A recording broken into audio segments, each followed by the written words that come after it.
నాకు అధికారం ఉన్నది కదా అని నా ఇంటి వారికి నేను ఏదో చేయాలని అతడు చేయలేదండి. దేవుడు తను ఎందు నిమిత్తం నిలబెట్టాడు ఆ కార్యాన్ని పరిపూర్ణం చేసి దైవికమైనటువంటి భయం కలిగి ఉన్నాడు. అతను తన అన్నలతో నేను యెహోవా యందు భయభక్తులు గలవాడును, మొదట మీరు వెళ్ళి అలాగ ఉండండి. గుచ్చు అడుగుతున్నా సరే యాకోబు యొక్క అన్నలు ఏం చెప్పట్లేదు తెలుసండి? గుచ్చు అడుగుతున్నా, మీ నాన్న శ్యామమేనా? మీ నాన్నకి ఎంతమంది భార్యలు, ఎంతమంది పిల్లలు? ఆ పిల్లలందరూ బాగున్నారా? ఆడేమయ్యాడు? యాకోబు ఎన్ని అడుగుతున్నాడు. ఇన్ని అడుగుతున్నప్పుడు మా ఇంటి లెక్కలన్నీ అడుగుతున్నా, అసలు నువ్వు ఎవరు అని అడగాలి కదా. యాకోబు తన అన్నలు గుర్తుపట్టారు కానీ తన అన్నలు యాకోబుని గుర్తుపట్టలేదు. కారణం ఏంటంటే వాళ్ళకి దేవుని భయం లేదు. కానీ యాకోబుకి ఏముంది? దైవికమైన భయం ఉంది. కనుక ఆ కుటుంబంలో నుండి అతడు వేరే దేవుని చేతులు ఆశీర్వదింపబడి ఒక దేశానికి ఒక అధిపతి అయిపోయాడు. ఉన్నతమైన స్థితి. ఇది దేని మూలంగా కలిగి తెలుసండి? దైవికమైన భయం. మనం భయపడాలి. మన బిడ్డలకు కూడా ఏం నేర్పాలి? దైవ భయం నేర్పాలి. దైవికమైన భయాన్ని నేర్పాలి. మనం భయపడితే మన బిడ్డలు దాన్ని నేర్చుకుంటారు. యెహోవా యందు భయభక్తులు కలిగినటువంటి వాడు ఆశీర్వదింపబడతాడు. ఆయన యందు భయభక్తులు కలిగి ఆయన త్రోవలందు నడుచు వారందరూ కూడా ఏంటండి? ధన్యులు. పరలోకి వెళ్ళాలంటే మనం ఎలాగుంటే వెళ్తామండి? ధన్యులమైతే వెళ్తామా, అన్యులమైతే వెళ్తామా? భూమి మీద ఇద్దరే ఉన్నారు, ధన్యులు అన్యులు. దేవుణ్ణి ఎరగిన వారు అన్యులు, దేవుణ్ణి ఎరిగి దైవ భయం లేని వారు కూడా అన్యులే. ఎవరైతే దైవ భయం కలిగి ఉంటారో వారు ధన్యులే. ధన్యులు మాత్రమే పరలోకం వెళ్తారు. అంచెదినాన్ని అటెండి. మీలో కూడా ఎవరైనా భయభక్తులు కలిగి ఉండకపోతే మీరు కూడా విడిచిపెట్టబడతారు. నేను కూడా భయభక్తులు కలిగి ఉండకపోతే నేను కూడా విడిచిపెట్టబడతాను. విడిచిపెట్టబడినప్పుడు నా బోధ ఉన్నవాడు వెళ్ళిపోవచ్చు, లేక మీకు బోధిస్తున్న నేను వెళ్ళిపోవచ్చు. ఆ వెళ్ళిపోతున్నటువంటి వారిని చూసి మనం ఏమనవలసి వస్తుంది తెలుసండి? రొమ్ము కొట్టుకుంటూ నీవు ధన్యుడవు, ధన్యురాలు అని అనాలంట. ఎందుకంటే మనము దేవుని దగ్గరికి వచ్చి వాక్యం విని, వాక్యం చదివి, వాక్యాన్ని ప్రకటించి కూడా ఆ ధన్యతను మనం పొందలేదు. ఎందుకంటే దైవికమైన భయాన్ని మనం పక్కన పెట్టేసాం. మన ఇష్టానుసారంగా జీవించి దేవుని దగ్గరికి వచ్చాం, వాక్యం విన్నాం, వాక్యం చదివి, వాక్యం చెప్పాం, కానీ దైవ భయం లేదు మనకి. లేదు కాబట్టి మనం విడిచిపెట్టబడతాం కానీ పరలోకానికి వెళ్ళము. ఒక వ్యక్తి పరలోకి వెళ్ళాలంటే దైవికమైనటువంటి భయం కలిగి ఉండాలి. ఇక్కడ ఆయన భయభక్తులు గలవారు గూర్చి ఏమంటాడు తెలుసండి? నిశ్చయముగా నీవు నీ చేతుల కష్టార్జితం అనిపించు. నాకు ఈ మాట చాలా ఇష్టం. చాలా మంది వారి కష్టార్జితం అనుభవించలేదు. మరి కొంతమంది అయితే వారి కష్టార్జితం కంటే ఎక్కువ సంపాదించి నెమ్మది లేకుండా ఉన్నారు. వారి గురించి మనకు వద్దండి. మనం మన కష్టార్జితం అనుభవిస్తున్నామా లేదు? అది వేరొకరు పాలైపోతుంది. వేరొకరు పాలవటం అంటే ఎలా తెలుసండి? మనం కష్టపడి వేరొకరు పెంచుతూ ఉంటాం. మీలో చాలా మంది అలాగే ఉన్నారు. మీరు కష్టపడుతున్నారు, కష్టపడ్డది మీరు అనుభవించలేకపోతున్నారు. ఎందుకంటే అది వడ్డీల రూపంలోను, మందుల రూపంలోను, లేక మీకున్నటువంటి బ్యాడ్ హ్యాబిట్స్ ద్వారానో, లేకపోతే ఇంకో ద్వారా ఏమైపోతున్నాయి? మీరు అనుభవించుకోకుండా వేరొక మార్గంలో ఏమైపోతున్నాయి? తరలిపోతున్నాయి. అలా వెళ్ళిపోవడానికి గల కారణం ఏంటో తెలుసండి? దైవ భయం. ఎవరికైతే దైవ భయం ఉందో వాడు దేవుని మీద ఆధారపడతాడు, మనుషుల మీద ఆధారపడ్డాడు. మనుషుల మీద మనం ఆధారపడ్డప్పుడు మన కష్టార్జితం ఇంకొకరు అనిపిస్తాడు. మనం ఎవరి మీద అయితే ఆధారపడుతున్నామో మన కష్టార్జితం వాడు అనిపిస్తాడు. నీవు ఒకరి దగ్గర రుణం చేస్తున్నావు అంటే దాని అర్థం వాని మీద నువ్వు ఆధారపడుతున్నావు. నీ కష్టార్జితం వాడు అనిపిస్తాడు. ఏమండి, మనం 1,00,000 రూపాయలు అప్పు తెచ్చామనుకోండి, నెల మన కష్టార్జితంలోంచి 2,000 వాడికి వెళ్ళిపోతూ ఉంటాడు. అంతేనా?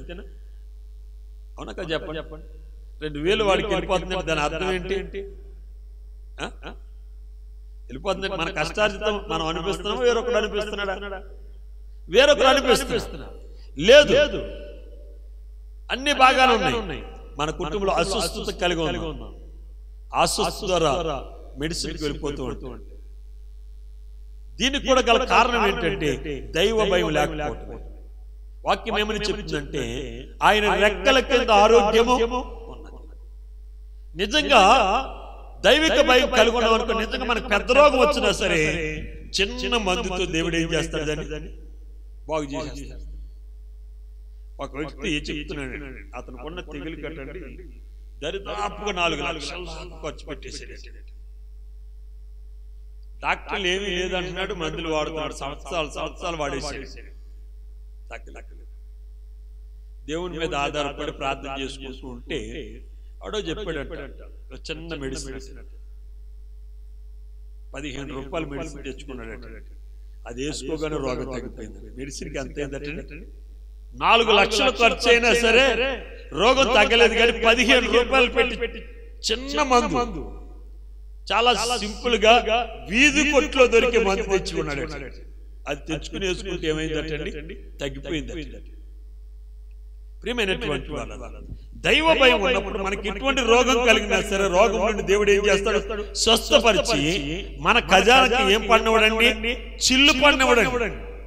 ఎప్పుడైతే దైవ భయం లేదో మన కష్టార్జితో సిల్లు సంచలేసినట్టు అయిపోతుంది, మనం అనిపించలేము. ఎవరైతే దైవికమైన భయం కలిగి ఉంటారో వారిని గురించి దేవుని వాక్యం ఏమని సెలవిస్తుందంటే నిశ్చయముగా 2వ వచనం చదవమ్మా.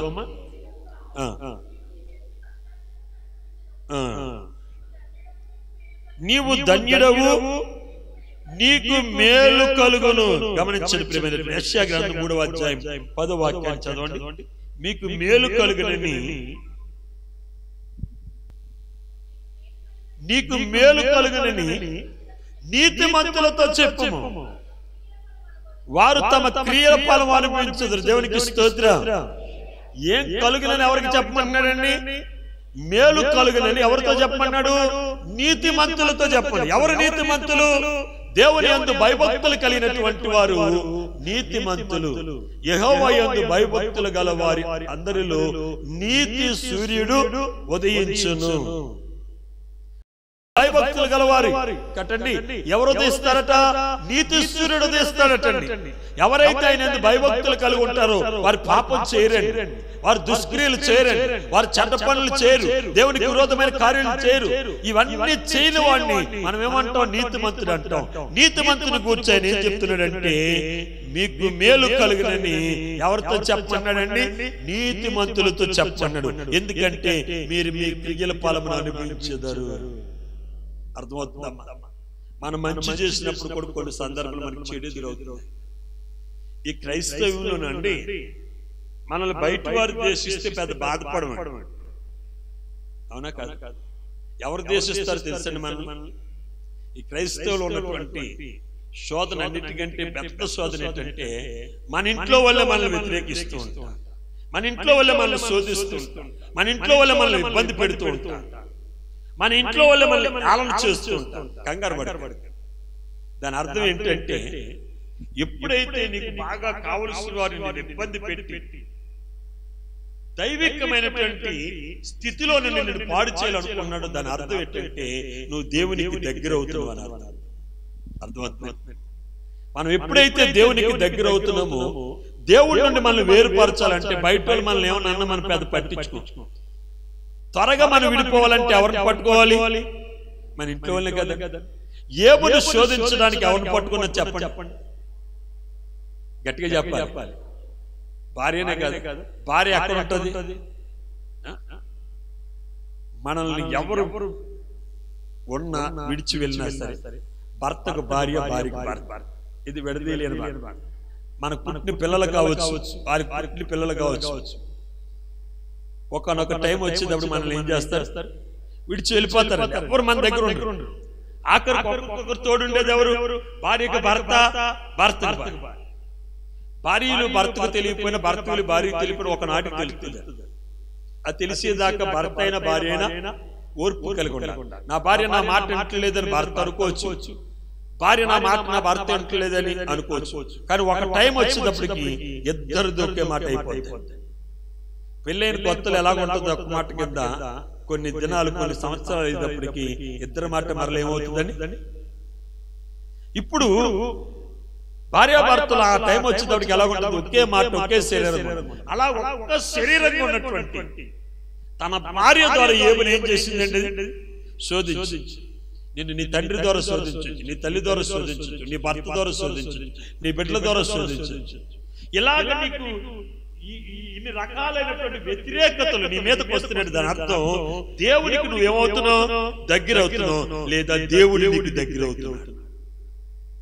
ఇటువంటి సమయంలో మనం ఎలాగ ఉండాలి? చాలా నిబ్బరం కలిగి ఉండాలి, చాలా ఎలక్ట్ గా ఉండాలి. సాతానికి కొంచెం కూడా మనం అవకాశం. ఇది ఎంతో కాలం ఉండదు, కొన్ని రోజులు, కొన్ని నెలలు మాత్రం ఉంటుంది. ఆ తర్వాత ఎవరు నిన్ను ద్వేషించారు, ద్వేషించిన వారందరూ నీ దగ్గరికి వచ్చి నిన్ను గణపరుస్తారు. ఆ రోజు మనం గొప్పగా మాట్లాడుకోవాలి. ఏబు భార్య ద్వేషించిన ఒక్కనాటికి ఏబుతోటి ఏం చేసిందండి? ఏం చేసింది చెప్పండి? నువ్వు చచ్చిపో అన్నది ఏబుని. ఆ చచ్చిపో అన్న ఏబుతోటి ఆమె ఏం చేసింది? మరలా సంసారం చేసి ఏం చేసిందండి? మరలా సంసారం చేసి 7 పిల్లలకు అన్నది. అర్థమైందా? అర్థం అవ్వలేదండి. చచ్చిపో అందండి. నీకెందుకు భక్తి అన్నది, నీకెందుకు దేవుడు అన్నది, నీ దేవుడు నీకేం చేశాడు అన్నది. కానీ ఏ మాటలేమి పట్టించుకోలేదు. దైవికమైన భయాన్ని అతను విడిచిపెట్టలేదు. కనుక దేవుడు ఒక్కనాటికి ఏబుని ఏం చేశాడండి? ఆశీర్వదించాడు. ఇక్కడ మనం చూస్తుంటే నీకు మేలు కలుగునని నీతిమంతులతో చెప్పు, వారు తమ క్రియల ఫలమును వారు ఏం చేశారటండి? అనుభవించారటండి. మన క్రియల నిశ్చయంగా నీతిమంతుని యొక్క ఫలాన్ని ఏం చేస్తారండి? పొందుతారండి. ఇంకొక మాట మనం చూస్తున్నట్లయితే యెషయా గ్రంథం 62వ అధ్యాయం 8వ వాక్యం కూడా చదవడం ముగించుకుందాం. యెహోవా ఇలాగ ప్రమాణం చేసి, నిశ్చయముగా ఇకను నీ ధాన్యమును నీ శత్రువులకు ఆహారంగా నీయను. నీవు ప్రయాసపడి తీసిన ద్రాక్షరసము అన్యులు తాగారు. ఇప్పుడు వరకు నీ కష్టార్జితం ఇంకొకరు అనుభవించారు, నీ శ్రమని ఇంకొకరు దోసుకెళ్ళిపోయారు. ఇక్కడ నుండి నువ్వు దేవుని యందు భయభక్తులు కలిగి ఉంటే నీ ధాన్యము నీ శత్రువులు పట్టుకెళ్ళరు. నీ ద్రాక్షరసము అన్యుల పాలైపోదు. నీ కష్టార్జితం నీవేం చేస్తావు? అనుభవిస్తావు. ఎంత చక్కటి మాట. ఇప్పుడు వరకు మన కష్టాన్ని వేరొకరు దోసుకుని వెళ్ళిపోయి ఉండొచ్చు. అందుకే మన ఎంత కష్టపడినా, ఎంత శ్రమ పడినా గొర్రెకి ఎలాగ ఉంటుందండి? బిత్తుడితో ఒకలాగే ఉంటుంది. సంఘంలో కూడా ఇలాంటి వాళ్ళు ఉంటారు. ఎంతో కష్టపడుతూ ఉంటారు, ఎంతో ప్రయాసపడుతూ ఉంటారు. గత సంవత్సరం ఎలాగుంది వారి జీవితం, ఈ సంవత్సరం కూడా అలాగే ఉంటుంది, వచ్చే సంవత్సరం కూడా అలాగే ఉంటుంది. ప్రతి సంవత్సరము ఒకే రీతిగా ఉంటే మనలో ఏమి లేనట్టండి? ఆశీర్వాదం లేనట్టే, అభివృద్ధి లేనట్టే. దానికి మూల కారణం ఏంటో తెలుసుకోవాలి. ఇప్పుడు ప్రభు చెప్తున్న మాట ఏంటంటే, నువ్వు నా దగ్గరకు వస్తున్నావు, భక్తి చేస్తున్నావు, కానీ నీకేం లేదు? భయం లేదు. అందుకే నీ కష్టార్జితానికి ఏమైపోతుంది? పెద్ద చిల్లు పడిపోతుంది. నీ కష్టార్జితం నువ్వు అనుభవించలేకపోతుంది. నీ కష్టార్జితం నీ పరుల పాలైపోతుంది. ఇక్కడ నుండి అయినా నీవు యెహోవా యందు భయభక్తులు కలిగి ఉండు. నీ ధాన్యము నీ శత్రువుల పాలవదు. నీ ద్రాక్షరసము అన్యులు అనుభవించరు. నీ ధాన్యం నువ్వే అనుభవిస్తావు, నీ ద్రాక్షరసాన్ని నీవే అనుభవిస్తావు. ధాన్యం దేనికి సాదృశ్యం తెలుసండి? ఏమండి? విత్తనం దేనికి సాదృశ్యం? వాక్యానికి సాదృశ్యం. ద్రాక్షరసం దేనికి సాదృశ్యం అండి? ద్రాక్షరసం దేనికి సాదృశ్యం చెప్పండి? ద్రాక్షరసం దేనికి సాదృశ్యం? యేసు ప్రభువు ఏమన్నాడు? నేను నిజమైన ద్రాక్షవల్లిని. ఏమన్నాడు? నేను నిజమైన ద్రాక్షవల్లిని, మీరు నాలో తీగలు, మీరు ఫలించి అభివృద్ధి పొందండి. మీరు ఫలించిన ద్వారా నా తండ్రి ఏమవుతాడు? మహిమపరచబడతాడు. దేవునికి స్తోత్రం. ద్రాక్షరసము పరిశుద్ధతకు సాదృశ్యం. ద్రాక్షరసం పరిశుద్ధాత్మకు సాదృశ్యం.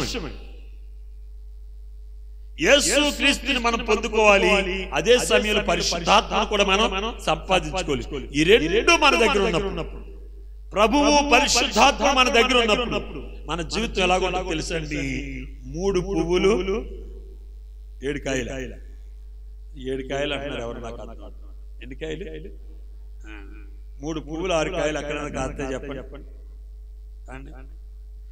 3 పువ్వులు 1 కాయ కాసిందని నమ్మొచ్చు, 3 పువ్వులు 2 కాయలు కాసిందని నమ్మొచ్చు, 3 పువ్వులు 3 కాయలు కాసిందని నమ్మొచ్చు.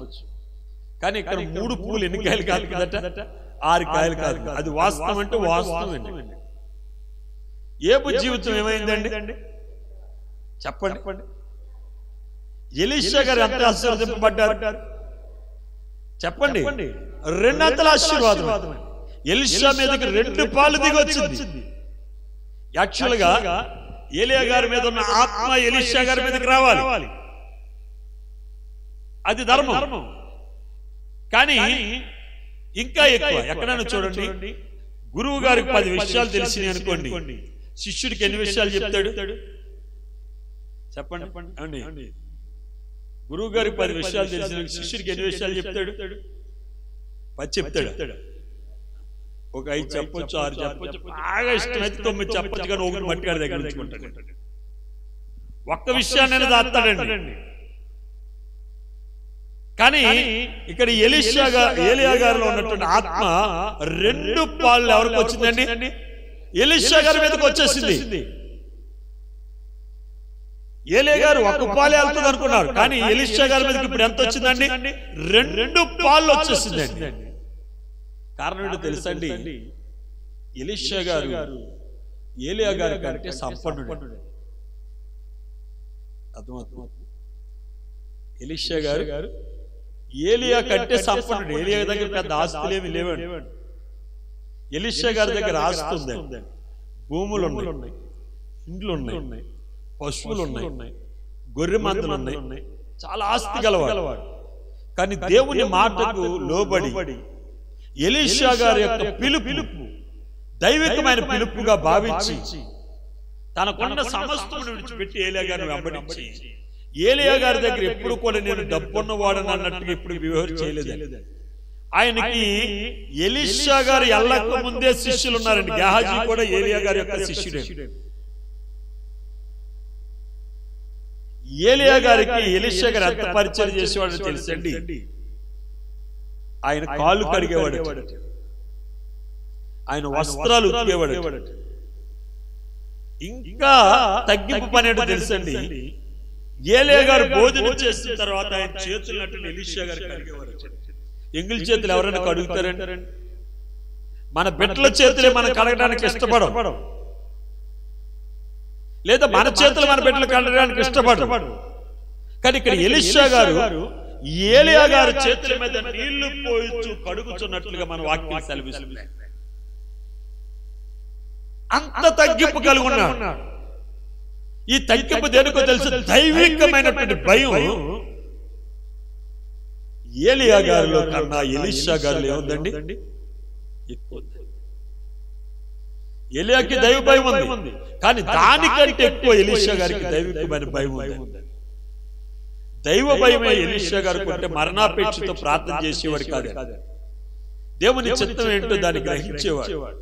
కానీ ఏలియా గారు మరి యెజబెల్ రాణికి భయపడి అరణ్యములోకి పోయి బదిరుచి కూర్చుని మరణాపేక్షతో ప్రార్థన చేశాడు. ఈ మరణాపేక్షతో ప్రార్థన చేయడానికి గల కారణం ఏంటో దేవుడు తెలుసుకుని ఏలియా గారిని ఎలీషా గారి దగ్గర నడిపించాడు. ఎలీషా గారి యొక్క భక్తిని చూసి ఏలియా గారు భక్తుడైపోయాడు. అందుకే ఏ రోజు ఏలియా గారు ఏ విషయంలో కూడా ఎలీషా గారికి ఏం చెప్పలేదండి, ఆటంకం చెప్పలేదు. ఎందుకంటే అతను చేసేవన్నీ కూడా దైవికమైన భయం కలిగి అతను పనిచేశాడు. అందుకే అతను ఏమయ్యాడండి? ఆశీర్వదింపబడ్డాడు. ఇదే విషయం మనం చూసినట్లయితే పేతురు అన్నాడు కొర్నేలి ఇంటికి వెళ్ళినప్పుడు, ఇంత గొప్ప భక్తి మేము పేతురు ఒకటి నిశ్చయించుకున్నాను, నేను ఇజ్రాయేలీలో నశించిపోతున్న ప్రజలకు తప్ప వేరొకరికి సువార్త బోధించకూడదు. ఇప్పుడు పేతురు గారు ఎక్కడికి వెళ్ళవలసి వచ్చింది? కొర్నేలి ఇంటికి వెళ్ళవలసి. కొర్నేలి ఒక అన్యుడైనప్పటికీ కూడా దైవ భయం. కొర్నేలి ఇంటికి వెళ్ళినప్పుడు అటండి కొర్నేలి చేసిన పరిచర్య చూసాడట. ఈ పేతురుతో వచ్చిన మిగిలిన కూడా చేర్చుకుని చక్కగా వారి కాళ్ళన్నీ కడిగి ఆ కాళ్ళను తుడిచి ఉన్నతమైనటువంటి కుర్చీల వారిని కూర్చోబెట్టి వీళ్ళ కింద కూర్చుని వాళ్ళు చెప్తున్న మాట చాలా శ్రద్ధగా విని వాక్యము పూర్తయ్యేటప్పటికి కొర్నేలు అన్నాడట, నాకు నా ఇంటి వారికి రక్షణ కావాలి. అప్పుడు పేతురు అంటున్నాడు, ఇంత గొప్ప విశ్వాసం ఇజ్రాయిల్లో నేను చూడలేదు. ఈ రోజు ఇక్కడికి రావటాన్ని బట్టి నేను తెలుసుకున్న ఒక విషయం ఏంటంటే, అది రూఢిగా నేను ప్రకటన చేస్తున్నాను, దేవుడు పక్షపాతి కాదు. దేవుడు పక్షపాతి కాదు. వీడు అన్యుడు, వీడు యూదుడు, వీడు ఎల్లేనీయుడు, వీడు ఇజ్రాయేల్ అనేటువంటి భేదం లేదు. తన నామయందు భయభక్తులు గల వారందరి మీద కూడా ఆయన యొక్క ఆత్మ వర్షాన్ని ఏం చేస్తున్నాడైనా కురిపిస్తున్నాడు. ఈ రోజు నేను రూఢిగా తెలుసుకున్నాను, ఆయన పక్షపాతి. కనుక ప్రియ దైవ జన, మన జీవితం కూడా 3 పువ్వులు 6 కాయలుగా ఉండాలంటే దైవికమైన భయం కలిగి, దైవ సన్నిధి విషయంలో, ప్రార్థన విషయంలో, వాక్య విషయంలో మనం ఎలాగ ఉండాలి? వేగం కలిగి ఉండాలి, మెలకువ కలిగి ఉండాలి. ప్రతి విషయంలో కూడా మనం సిద్ధపాటు కలిగి ఉండాలి. అప్పుడు భూమి మీద మనం ఆశీర్వదింపబడతాం, పరలోకంలో కూడా ఆశీర్వదింపబడతాం. అట్టి కృప పరిశుద్ధాత్మ దేవుడు ఈ రాత్రి ఆయన సన్నిధిలో కూడి ఉన్న మనందరికీ దయచేయను గాక. ఆమేన్. ప్రార్థన చేసుకున్న అందరూ కూడా మోకరించండి.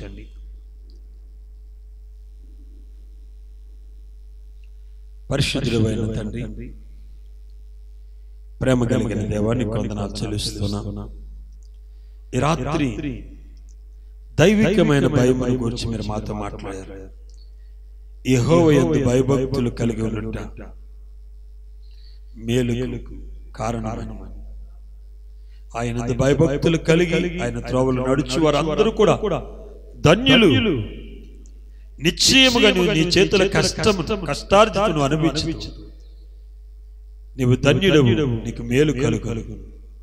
అవునాయన, మిమ్మల్ని యందు భయభక్తులు కలిగి అవిశ్వాసులు కాకుండా విశ్వాసులుగా ముందుకు సాగడానికి మీరు సహాయం చేయండి. ఈ విశ్వాసతలు కుడికిగా నడమగా తొట్టిబడిపోకుండా మీరు సహాయం చేయండి. మేము విన్న వాక్యమునైనా, విత్తబడిన వాక్యం మంచి నేలలో పడ్డ విత్తనం ఎలాగైతే 30 దంతులుగా 100 ఫలించదు, అలా ఫలింపజేసి నీ రాకడకు మమ్మల్ని అందరూ కూడా సిద్ధపరచమని యేసు క్రీస్తు పరిశుద్ధ నామమును బట్టి ప్రార్థించి స్తుతించి బతిమాలి వేడుకుంటున్నాం తండ్రి. ఆమేన్.